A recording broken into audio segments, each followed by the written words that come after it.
How many of you know Nellie Bly? When you actually think about it, do you really know all that much about the real 1800s? What figures from that time period stand out to you? I want to tell you about a strong female figure, which history has somehow forgotten. I stumbled across a book of hers in a used bookstore several years ago and was fascinated by her story, researched it further. And today I want to share that information with you. I feel strongly that all of you will feel the mutual respect and pride for this woman as I have. Nellie Bly was an investigative journalist in the 1800s, early 20s, 23, I think. She worked for New York World newspaper. She had a pen name, which was Nellie Bly. Her real name was Elizabeth Cochran. She was the first female investigative reporter of her time. And in 1887, she decided to undertake possibly the most daring undercover feat in history. She planned to become committed to the insane asylum, Bellevue Hospital on Blackwell's Island, and expose the dreadful conditions the patients had been put under. So she put on ragged clothes and went out to find a poorhouse for the night. She stated this in her writing as, "I went out to my crazy business." She found a boarding house for women, and on her first night, she started to display paranoia. So much so good at it, that the woman that was supposed to share a room with her refused to share that room with her. The next day, she was sent to the local courts for evaluation, and the local courts, in turn, sent her to Bellevue Hospital. Once there, the first set of doctors came in, and they're like, she's probably on drugs. Second set comes in, they're like, clearly she's a prostitute. While she was there, she noticed the conditions being, the patients were hungry, there was too little food, or it was spoiled food, and they didn't have enough blankets or bedding to keep warm. Lots of physical abuse from the staff. One young woman there actually died as a result of physical abuse by the staff. She saw nurses beating and choking patients. She started interviewing the patients to get a little of their background, and clearly some of them weren't insane. She started acting normal, and the doctors then commenced to say she's even more unstable. There's no way that you can be this way one day and then start acting sane the next day. And she kind of had a fear of being caught in that asylum and never getting out just to do this research. The women that were in there could have been women that didn't speak English well, so they were obviously crazy, or women that had grown in poverty and were just exhausted. The list goes on. At that time, it was easy to diagnose a woman with hysteria. So the editor secured her release, and she got out. She wrote up her story, revealed it, it printed, it went viral as a newspaper in the 1800s can go. She didn't stop there. She went to the courts and demanded they do something about the conditions of this institution. And they went and did their research, and they replaced incompetent doctors, they fired the cruel and abusive nurses, and the city of New York actually then gave $1 million to further this reform.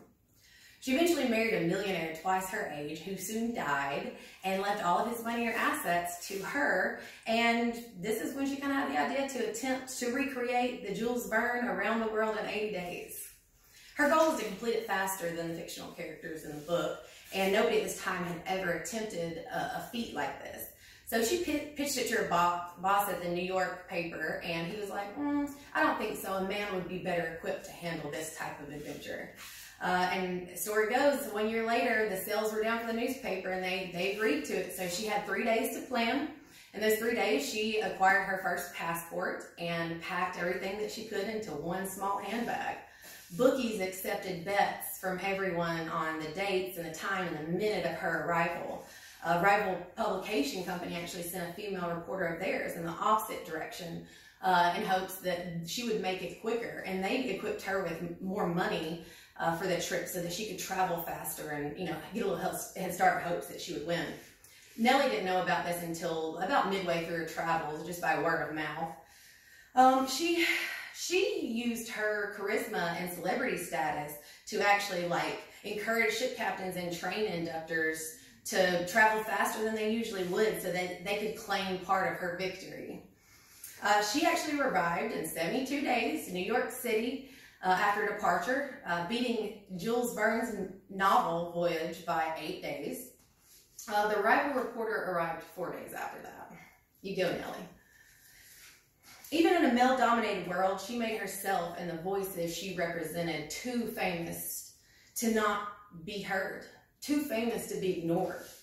With all of this under her belt at 25, she was able to use her writing skills to relentlessly advocate for change. She's made many accomplishments on this front. She pioneered a new style of investigative journalism that's still in use today. Her time at Bellevue Hospital led to institutional reform and has evolved continuously from that time. She was somewhat of a feminism. She advocated for women's rights, with her being accomplished and proven as a woman. She was an author. She wrote 3 books. 10 Days in a Madhouse, probably her most famous here. And this is a picture of Nellie Bly.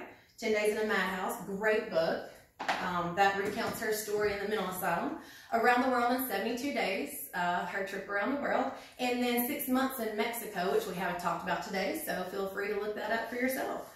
Unfortunately, Nellie Bly died in 1922 at the age of 57 from all things pneumonia.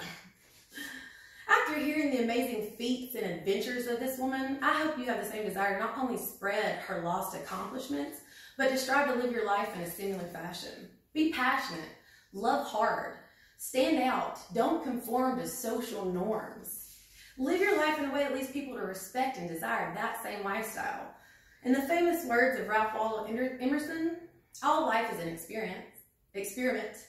The more experiments you make, the better. Thank you.